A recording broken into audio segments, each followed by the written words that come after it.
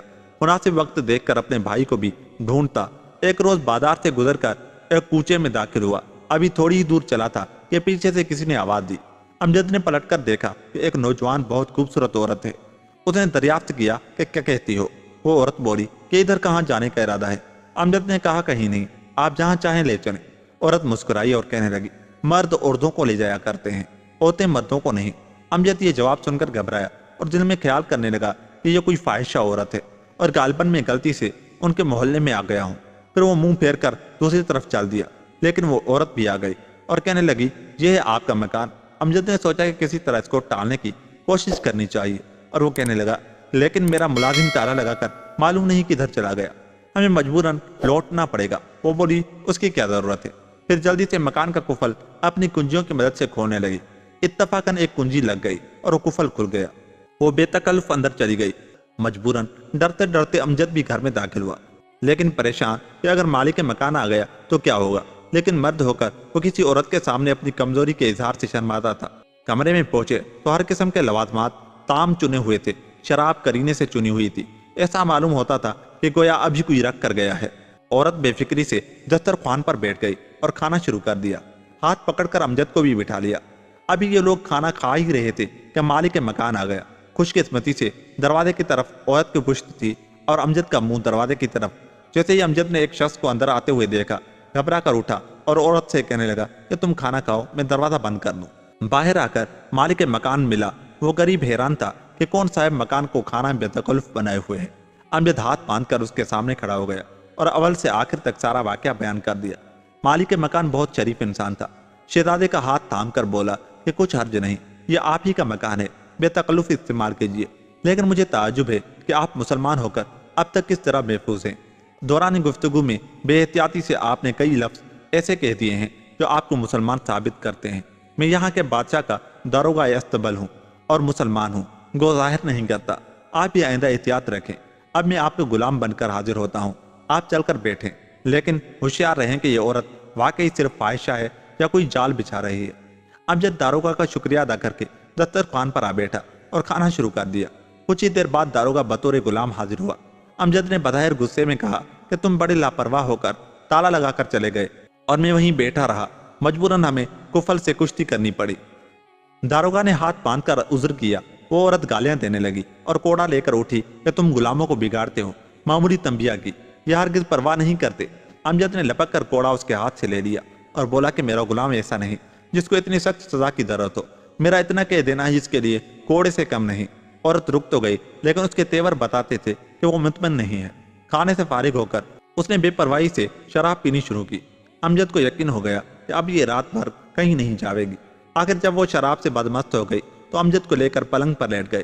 داروغہ بھی دوسرے کمرے میں جا کر لیٹ کر سو گیا، لیکن امجد کا حال بہت خراب تھا۔ فکر و تشویش میں نہ تو وہ خوشی کی طرف مائل تھا اور نہ ڈر کی وجہ سے سو سکتا تھا۔ بہرحال اس عورت کے ساتھ دفعہ وقتی کرتا رہا۔ وہ اٹھی اور بولی کہ میں سمجھتی ہوں وہ میرا مضحکہ کرتا تھا، اب یہ میرے سامنے اس کو قتل کر دو۔ امجد بیچارہ حیران کہ یہ دیوانی ہے یا کوئی بلا ہے۔ بہرحال اس نے سمجھانے کی کوشش کی، لیکن وہ نہ مانی اور تلوار لے کر چلی کہ میں خود قتل کیے دیتی ہوں۔ امجد کا پیمانہ صبر لبریز ہو چکا تھا۔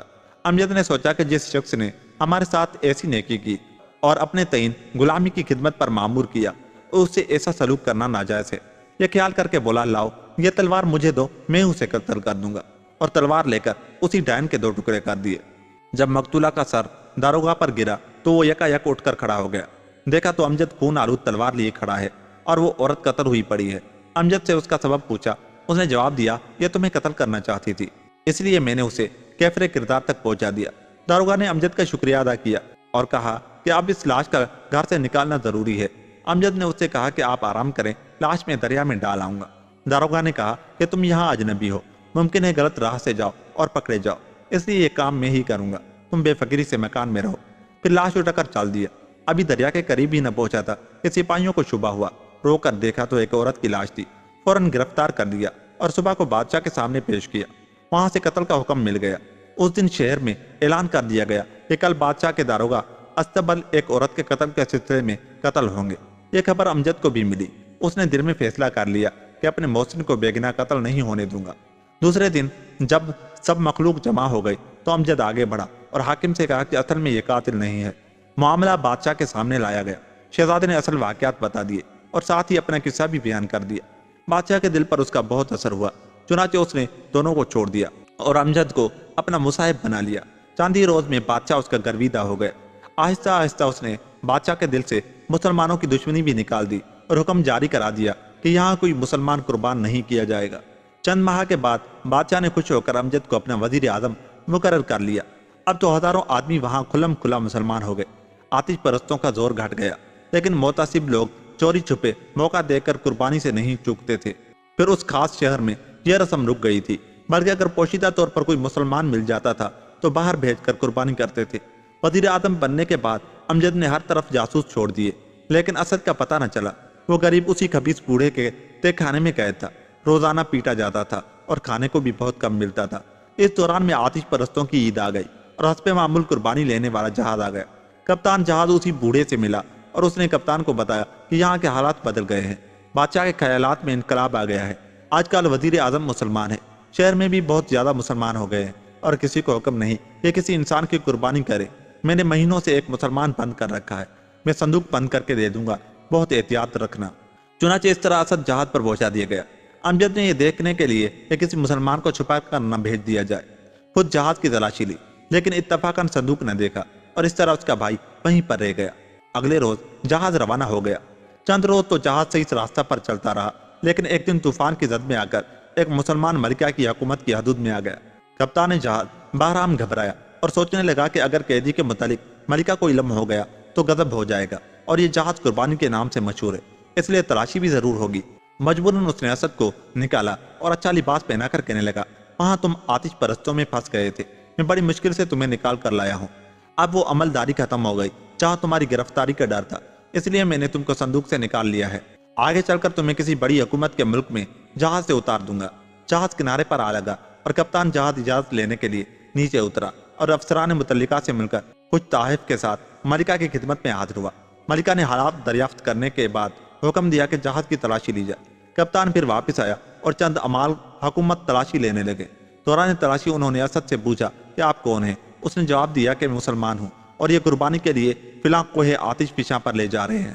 افسران نے اسی وقت کپتان کو گرفتار کر لیا اور اسد کو لے کر ملکہ کی خدمت میں حاضر ہو کر کل واقعہ بیان کیا۔ ملکہ بہت ناراض ہوئی۔ کپتان نے معافی مانگی اور عرض کرنے لگا کہ میں فلاں حکومت میں رہتا ہوں اور وہاں کے لوگوں نے اس کو میرے سپرد کر دیا تھا، مجھے قطعاً معلوم نہ تھا کہ یہ مسلمان ہے۔ ملکہ نے اسد کو اپنے یہاں رکھ لیا اور جہاز والوں کو تنبیہ کر کے حکم دیا کہ فوراً یہاں سے نکل جاؤ۔ اسد ملکہ سے اجازت لے کر شہر دیکھنے چلا گیا۔ مدتوں کی قید کے بعد آزادی نصیب ہوئی تھی۔ جو کھانا پسند آیا ہر پہ پسند چیزیں لے کر کھائیں اور ایک باغ میں حوض کے کنارے لیٹ کر مستقبل کے متعلق غور کرنے لگا۔ ٹھنڈی ٹھنڈی چھاؤں میں تصور نے آئندہ کی خوشنما تصویریں کھینچ لی اور اس پر کیف تخیل میں اس کی آنکھ لگ گئی۔ قسمت کی بات ہے کہ جہاز جب چلنے لگا تو معلوم ہوا کہ میٹھا پانی کافی نہیں ہے۔ چند آدمی پانی کی تلاش میں نکلے اور اتفاقاً اس باغ میں آ گئے جہاں اسد سو رہا تھا۔ ان لوگوں نے موقع کو غنیمت سمجھا اور منہ بند کر کے اسد کو پکڑ کر جہاز پر سوار کر دیا اور لنگر اٹھا دیا۔ کپتان جہاز بہت خوش ہوا کہ قیدی دوبارہ زیر نگرانی آ گیا اور قربانی بھی رہگا نہیں ہوئی۔ کچھ دیر بعد ملکہ نے اسد کو طلب کیا، ہر طرف تلاش کیا لیکن پتہ نہ چلا۔ اتفاقاً کچھ آدمی باغ میں بھی آئے۔ وہاں حوض کے کنارے اسد کے کچھ کپڑے پڑے ہوئے تھے جو لا کر ملکہ کے سامنے پیش کیے گئے۔ چنانچہ ملکہ کی سمجھ میں آ گیا کہ اہل جہاز پانی لینے آئے ہوں گے اور تنہا پا کر پھر اسد کو گرفتار کر کے لے گئے۔ ملکہ کو بہت رنج ہوا اور جنگی بیڑا لے کر خود تلاش پہ روانہ ہو گئی۔ دوسرے روز بہرام کا جہاز مل گیا۔ جنگی بیڑے نے اس کو ہر طرف سے گھیر لیا اور حکم دیا کہ فوراً ٹھہر جا ورنہ گولہ باری کر کے غرق کر دیا جائے گا۔ بہرام سمجھ گیا کہ اس قیدی کی تلاش ہے اور اگر یہ جہاز میں دستیاب ہو گیا تو پھر خیر نہیں۔ چنانچہ اس نے اسد کو خاموشی سے سمندر میں پھینک دیا اور اپنا جہاز ملکہ کے سپرد کر دیا۔ سارے جہاز کی تلاشی دے لی گئی لیکن اسد نہ ملا۔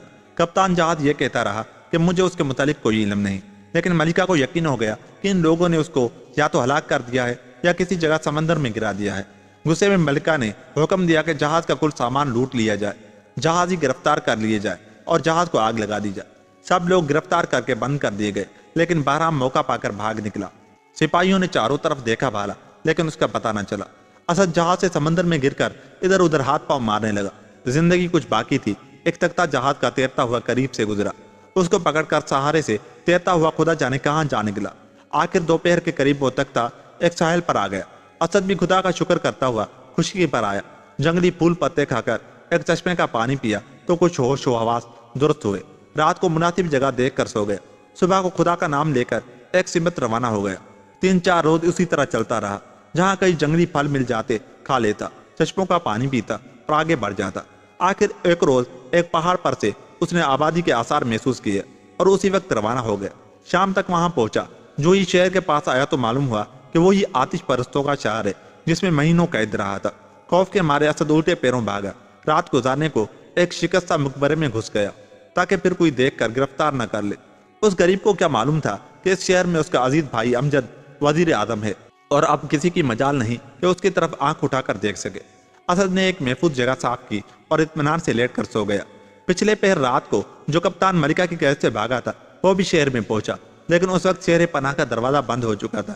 شب گزارنے کے لیے وہ بھی مقبرے میں آ گیا، جہاں آ کر دیکھا کہ وہی شخص سو رہا ہے جس کے لیے ساری مصیبت پڑی اور کل سامان جہاز تک برباد ہو گیا۔ صبح کے قریب اس نے اسد کو سوتے ہوئے پھر گرفتار کر لیا اور بڑی احتیاط سے لا کر اسی مردود بوڑھے کے سپرد کر دیا۔ بوڑھے نے اس کو پھر تہخانے میں بند کر دیا اور لڑکیوں سے کہا کہ اس کو روزانہ کوڑی مارا کرو۔ دوپہر کو بوڑھے کی چھوٹی لڑکی بوستنا آئی اور اسد سے کہنے لگی کہ تم ہراساں نہ ہونا، میں نے اسلام قبول کر لیا ہے اور بڑی بہن بھی مسلمان ہو گئی ہے، ہم تمہیں کوئی تکلیف نہیں دیں گے، بلکہ جب موقع ملا یہاں سے رہا کر دیں گے۔ 3-4 روز اسد قید رہا، لیکن اسے کھانے پینے کی کوئی تکلیف نہیں ہوئی۔ اسی عرصے میں امجد وزیر اعظم کی کوشش سے بادشاہ بھی مسلمان ہو گئے اور مسلمان بالکل بے غم ہو گئے۔ ایک روز امجد نے پھر اعلان کرایا کہ جو کوئی اسد کا نشان بتائے گا یا لا کر حاضر کرے گا اس کو اتنا انعام دوں گا کہ زندگی بھر کسی کام کرنے کی ضرورت نہیں رہے گی، اور اگر کسی نے اپنے پاس چھپا رکھا تو تمام اہل و عیال کا قتل کر دیا جائے گا۔ اس اعلان کو سن کر بوستنا تہ خانے میں آئی اور اسد کو لے کر امجد کی خدمت میں حاضر ہوئی۔ جو ہی امجد نے اسد کو دیکھا دوڑ کر لپٹ گیا، پھر مفصل کیفیت و حالات سن کر اسد کے ساتھ بادشاہ کی خدمت میں حاضر ہوا اور تمام واقعات بتائے۔ بادشاہ کے حکم سے وہ بوڑھا اور بہرام کپتان جہاز گرفتار کر لیے گئے۔ شناخت کے بعد بوڑھا آتش پرست قتل کر دیا گیا، بہرام مسلمان ہو گیا، اس لیے چھوڑ دیا گیا۔ بوڑھے کی لڑکیوں کو امجد نے حسب وعدہ بہت انعام و اکرام دیا۔ بہرام دست بستہ کھڑے ہو کر بولا کہ میں ابھی چند روز ہوئے جزیرہ ہاربونی گیا تھا، وہاں آپ کے والد بہت پریشان ہیں، وہ اب تک یہی سمجھتے رہے ہیں کہ خدا نہ خواستہ آپ دونوں بھائی قتل کر دیے گئے ہیں۔ اسد و امجد نے فیصلہ کیا کہ فوراً والد کے پاس چلنا چاہیے۔ چنانچہ بادشاہ سے اجازت لے کر ایک بڑے لشکر کے ساتھ دونوں بھائی جزیرہ آبونی جانے کے لیے تیار ہو گئے۔ ابھی یہ لوگ یہاں سے روانہ ہوئے ہی نہیں تھے کہ اطلاع ملی کہ ایک فوج اس شہر کی طرف بڑھ رہی ہے۔ دونوں نے اس وقت روانگی ملتوی کر کے اپنی سپاہ آراستہ کی اور سفارت بھیج کر معلوم کر لیا کہ آنے والا کون ہے اور کیا منشا ہے۔ سفارت واپس آئی اور کہنے لگی کہ ملکہ مرجینہ ایک قریب کے جزیرے کی حاکم ہے۔ اسد نامی ایک شخص کو انہوں نے محبوس جہاز سے چڑایا تھا، وہ غائب ہو گیا ہے اور ملکہ کو معلوم ہوا ہے کہ قربانی کے لیے یہاں لایا گیا ہے۔ وہ مطالبہ کرتی ہے کہ اسد واپس کیا جائے ورنہ جنگ کے لیے تیار ہو۔ اسد یہ سن کر اٹھ کھڑا ہوا اور کہنے لگا کہ وہ یہی ملکہ میری تلاش میں آئی ہے جن کا ذکر میں نے اپنی داستان میں کیا تھا۔ دونوں بھائی مل کر خدمت میں حاضر ہوئے اور اس کی شفقت و محبت کا بہت بہت شکریہ ادا کیا۔ ملکہ برجینہ نے اس کو چھاتی سے لگا کر کہا کہ میں نے تم کو منہ بولا بیٹا بنا لیا تھا، پھر کیسے تلاش نہ کرتی۔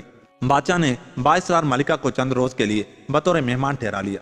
دوسرے روز اطلاع ملی کہ ایک بادشاہ لشکر کے ساتھ آ رہا ہے۔ حالات دریافت کرائے تو معلوم ہوا کہ شاہ چین ہے اور اپنی بیٹی اور داماد کی تلاش میں جا رہا ہے۔ یہ سنتے ہی امجد و اسد دوڑے۔